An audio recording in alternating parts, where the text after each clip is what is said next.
ça fait plaisir de enfin avoir une départ où on va pas être en mode survie 6 heures après les départs.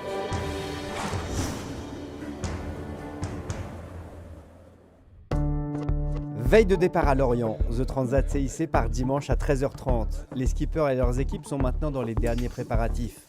La bonne nouvelle, c'est que les premières heures de mer seront confortables pour les 48 solitaires. C'est jamais aussi confortable que ça. En tous les cas, par contre, il n'y a pas d'alerte.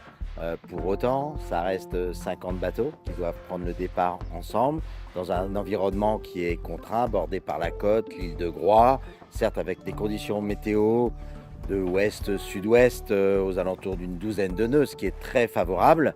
Mais pour autant, il faut rester vigilant. Le départ sera donné entre l'île de Groix et Lorient et compte tenu de la situation météo, les concurrents devront monter vers la mer d'Irlande avant de pouvoir faire de l'ouest et mettre le cap sur New York. Je dirais que l'Atlantique, si on le coupe en deux, on a une dépression à l'est, une dépression à l'ouest. Au milieu, il y a deux anticyclones, dont un très nord et un très sud. Et du coup, avec une zone sans vent au milieu qui marque un peu la séparation entre les deux dépressions. Après un premier front à franchir lundi à la mi-journée pour les premiers, la situation mollira nettement.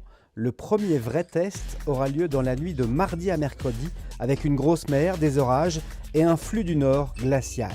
C'est à ce moment-là qu'on va passer dans une dépression assez musclée où le gradient va être bien resserré, on va avoir un flux avec des vents plutôt nord, très froid et de l'air dense et fort. Voilà, c'est des moments où on a envie de faire courir le bateau, d'aller vite pour gagner du terrain, mais on est aussi dans la première partie de course, donc il faut prendre soin de nos machines. Ça va être beaucoup d'arbitrage à faire pour pas exploser les bateaux parce que c'est des conditions dans lesquelles ça peut aller très vite et la mer va être très violente. La course devrait durer 8 jours pour les plus rapides des IMOCA et 10 à 12 jours pour les classes 40. Là, on sait que du début jusqu'à la ligne d'arrivée, il va falloir être sur le qui-vive et les dépressions vont pouvoir s'enchaîner les unes après les autres. Donc c'est ça qui la rend difficile, techniquement complexe et difficile pour les bateaux et pour les marins aussi.